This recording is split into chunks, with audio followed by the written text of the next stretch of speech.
Good afternoon, everyone. Welcome to this week's digital newsletter. Happy New Year. Welcome to 2022. Hope you've all had a fantastic Christmas. Does seem like a bit of a distant memory already, doesn't it? But I hope you all had a lovely time with your families. And like I say, best wishes to everybody for 2022. So before I talk about this week and what's going on this term, I still want to just start, first of all, with a massive thank you again for what happened in that last week of term. We had our Maths Enterprise Week, as I'm sure you can remember.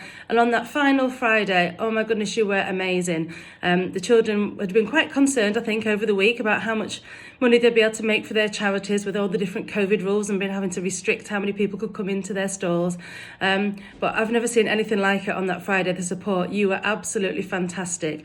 So as you've probably seen from the letter already, the grand total was just over £1,200 going to all those different charities that the children have chosen. So a massive, massive thank you again for that. You just made that a fantastic end of the term, and the children were absolutely delighted that their hard work certainly wasn't for nothing. So thank you so much again for that. So on to this term, we've already started, as we always do, at quite a pace. So all the year groups have already had 3 days of a picture book study last week. That was the Wednesday, Thursday, Friday that we started, and we've got some fantastic work from that. And then this week they've been launching all their new topics. So we've got Year 3 on the Stone Age. If you have a look on our Twitter leads, there's some fantastic photos of what they've been up to already. Year 4 has started their rainforest topic. Year 5, Earth and Space. They've got the planetarium coming on Monday. So fantastic day for Year 5 coming up next week. And Year 6 looking at how they can change the world and save the world. Been looking at how they can save polar bears this week.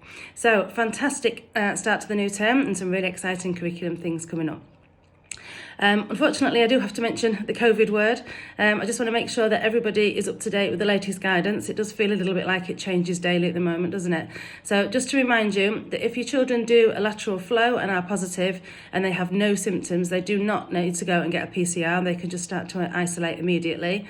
However, if they do have one of the symptoms, so the high temperature, the continuous cough, or the loss of sense of smell and taste, they do still need to get a PCR, okay, if they're having symptoms. You may have seen yesterday in the press that from Monday, the isolation is potentially being cut to 5 days. That depends on 2 negative lateral flow tests 24 hours apart. So if they had one on day 5 and then the morning of day 6, they could then return.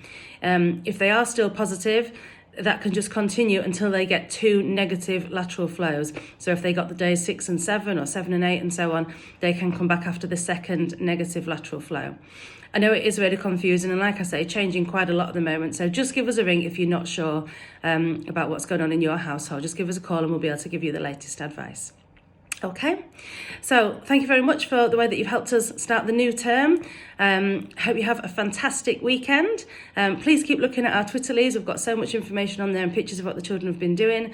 And as always, please do come and see me if you've got any concerns. Okay, thanks everyone. Have a lovely weekend. Bye.